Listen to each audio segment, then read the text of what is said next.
Once upon a time, there lived a guy named Georgie Washington. He used to be a farmer, but then he picked a fight with some guys called England, and things just kinda went downhill from there. Him and his army ended up at this freezing cold place called Valley Forge, where they had no heat or food or anything necessary for survival in the slightest. But behold, suddenly a brave warrior appeared, and his name was Baron Friedrich Wilhelm Ludolf Gerhard Augustin von Steuben. Whoa, move over Dumbledore, you got some competition for the longest name ever award. So anyway, Mr. Friedrich Wilhelm Ludolf Gerhard Augustin von Steuben. You know what? I'm just gonna call him Fred, because seriously, his parents went just a little overkill with the names, just saying. Anyway, he didn't speak any English at all, so he had to write out all his orders in German, then give them to his Aide, who translated them into French. Then the French guy would give them to an American guy who spoke French, who would then translate them into English and tell them to everybody. Wow, that is very convoluted.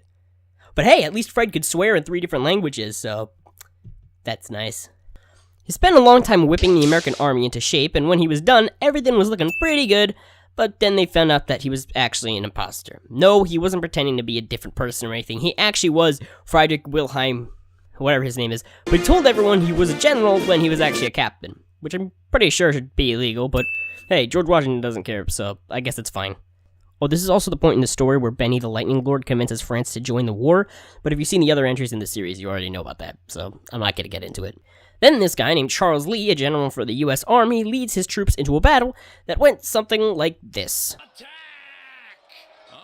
Well, they're actually pretty tough, so run away! The men all began running away as fast as they could, but Georgie jumped in and pumped them all up to fight. And then the battle ended up in a draw. Then there's this general named Nate Green, who Georgie hired to help fight the battle in the southern states. He divided his troops in half, sent some of them forward, and then had them lure the British to where the rest of the army was. In other words, he pulled the stormtroopers.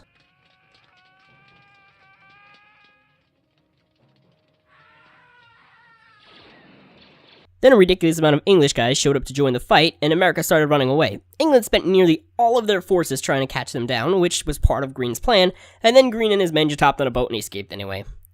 Then they came back with reinforcements and chased Cornwallis, who was a British guy, to the sea, where the French fleet was waiting. Corny surrendered, and they blindfolded him and brought him to George Washington. Finally, on August 3rd, 1783, a treaty was signed that ended the war, and George was like, peace, and went home. And Cornwallis, for some reason, was not ever punished, and instead got to be in charge of India. For some reason. And they all lived happily ever after. Well, for a little while anyway. I mean, really only for like a day or two.